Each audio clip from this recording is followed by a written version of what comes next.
So funny how much the real feel changes when there's no clouds.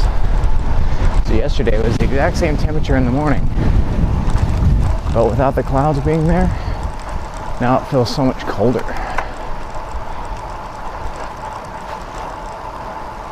I think there's a little more wind this morning too.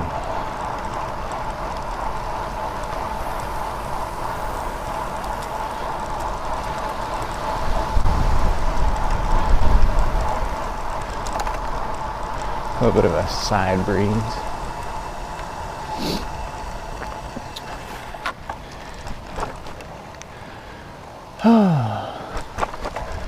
So this was a pretty short week for me. This is only my third day of being back to work. It's already Friday. And yeah. This was the week that I came back from Las Vegas.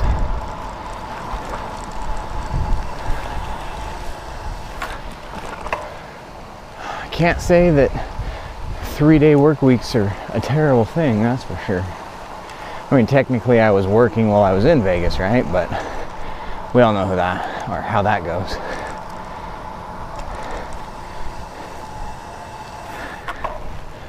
But yeah, the work week's been pretty short. Learned a lot while I was in Vegas. A lot that pertains to my specific job. Oh, hey, coppers. I wonder what the coppers are doing down there. I'm kind of interested. I'm gonna go.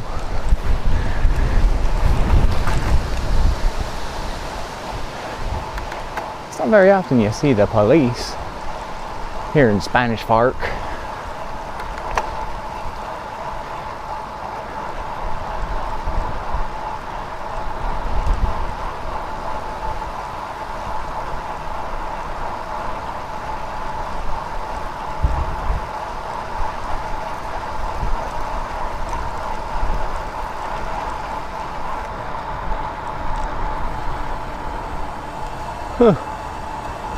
Looks like they're towing a vehicle. Well, that's not very exciting. My guess is somebody's vehicle got repossessed. That would be my guess.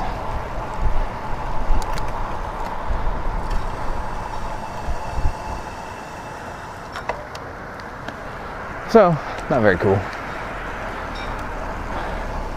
I don't know, what was I expecting, right? A gangland shooting?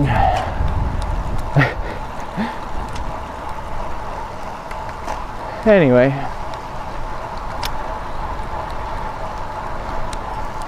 I don't even remember what I was talking about. Going to Vegas, learn some stuff. Oh yeah, the other morning, I'd kind of made mention that when Jav and I hung out, I was kind of a fuddy-duddy. I didn't do the typical Vegas thing that you might expect. I've talked about it in a previous video, but I picked up quite a few subscribers since then, so maybe I'll talk about it again. It's something that heavily influences my life choices right now. So, I'm a carrier of a disease called alpha-1 antitrypsin deficiency.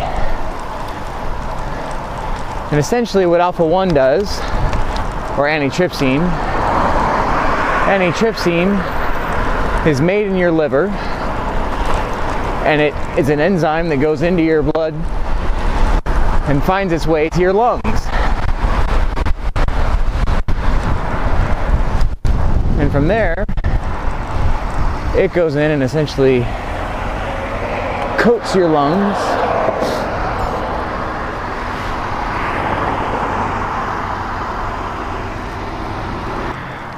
where was I? The alpha-1 antitrypsin is an enzyme made in your liver, and its main purpose is to protect your lungs. And where a lot of times when you're having like a lung infection, you would think that it's your white blood cells that are going to go in there and fight the infection. Well, actually, it's your antitrypsin. So the antitrypsin goes in, does battle with whatever ails your lungs, and then your white blood cells go in afterwards and kill off your antitrypsin. Well, the reason is because the antitrypsin is kind of like napalm. It goes in and just starts vaporizing anything and everything in your lungs to get rid of the bad stuff. Now, the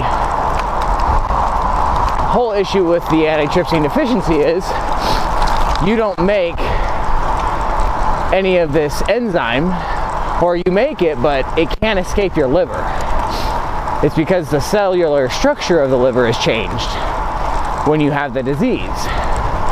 So you do make it, but it doesn't ever get released from your liver into your bloodstream. It actually builds up in the liver, and it can cause liver damage. Now, if you have full-blown alpha-1 antitrypsin deficiency like my dad had, you will eventually die of one of two things: liver disease from the damage to your liver from the alpha-1 not escaping, building up, and doing damage, or lung disease from the lack of alpha-1 antitrypsin getting into your blood and protecting your lungs.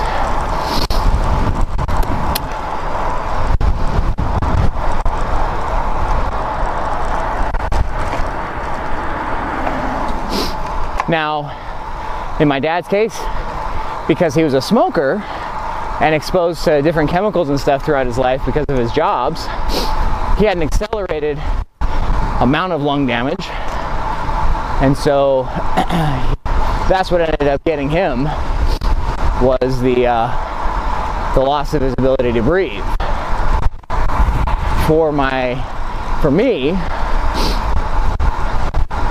since I'm a carrier, essentially what that means is that I have one chromosome that was given to me by my father, which automatically is an alpha-1 deficiency chromosome, and then one chromosome that was given to me by my mother, which wasn't. So when it comes to the antitrypsin, I can essentially produce about half. So what that means is that I have a buildup in my liver that's about half of what should be coming out, and the other half that can't make itself out is slowly doing damage. Now that damage will eventually lead to liver disease, but chances are that the liver can still function well enough that as long as I take care of my liver, I shouldn't have an issue with dying from liver disease. So what does that mean? Well, that means that I don't do anything, knowingly anyway,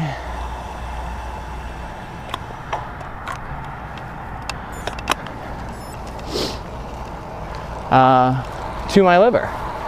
So I don't drink, I don't do drugs, because that would put a stress on my liver that would eventually cause the liver disease, guaranteed. Like, it's a for sure thing. And I don't smoke because, again, when you produce a lower quantity of the antitrypsin, your lungs have a higher chance of being damaged to a point of not being able to breathe. It does irreversible damage.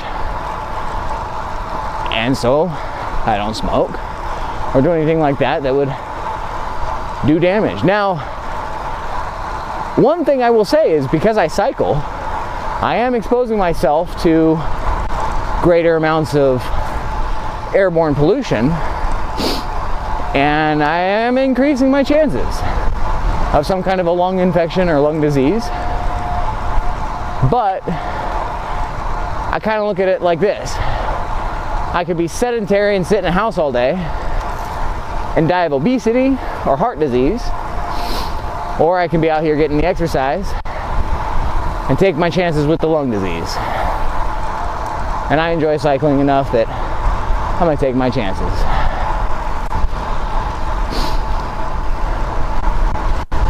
So if you ever wondered why Scrag is such an old fuddy-duddy, that would be the reason why.